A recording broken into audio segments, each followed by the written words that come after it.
जों जेकार मेसिन बा माबाफोरखौ मोननानै जों जोबोद गोजोननाय मोनदों।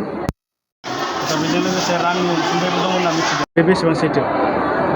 बेनिफ्राय जों मोनाखै, मोननाया मोनगोन होननानै जों फोथायदों आरो दा। आচ্ছা, नोंसोरनाव साबेसे दं बेयाव दाबो? जोंनि ग्रुपआवथ' दा 20 जन करि जायो, ओमफ्राय क्लास्टाराव 300 जन मानसि दं।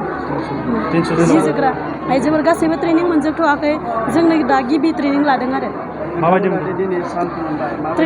ट्रेनिंखौ लानानै जों गाहामखौनो मोनदों। आচ্ছা, साल मोनबाय दिनै, माबायदि मोनदों? जोबोद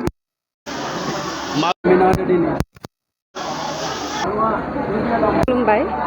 दाथ' गोजोननायाथ' बहुत थाखागोन नङा होमबा, जिहेतु जोङो बेबायदि मेसिननि आगजुजों जिखौ दाफेरनो मोनाखै जेला मोननानैथ' जोबोद गोजोननाय मोन्दों। आरो बेखौ बायनो थांनाय लोगो लोगो जा खरसानिबो खोथा दं नङा होमबा। दा दिनै जोंनो बिटिआर सरकारा बे सुबिदाखौ होदो, बेनि थाखाय माने जोबोद जोबोद थेंक इउ, गोजोननाय थाबाय।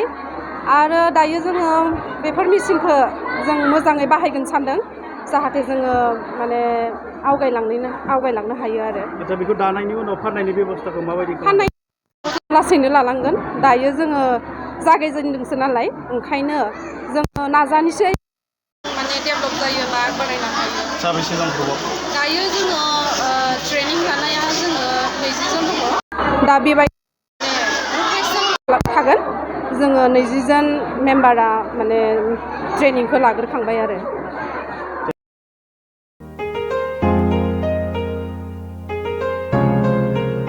मोनसे फोसावथाय नोंथांमोननि थाखाय मोनसे गोजोनथाव खौरां लानानै फैदों। अदालगुरि जिल्लानि सिङाव थानाय डिमाकुसि बरंगाजुलिनि पिपल हलियाव लानानै फैदों नोंथांमोननो लेब्रा मुंनि गंसे गोदान रिजर्ट। नोंथांमोना बे लेब्रा मुंनि गंसे गोदान रिजर्टखौ तामुलपुर रडनिफ्राय फैब्ला सुख्लाय ब्रिजनि आगदा आरो अदालगुरि रडनिफ्राय फैब्ला सुख्लाय ब्रिजनि सिगाङाव आगसिथिंजाय मोननो हागोन।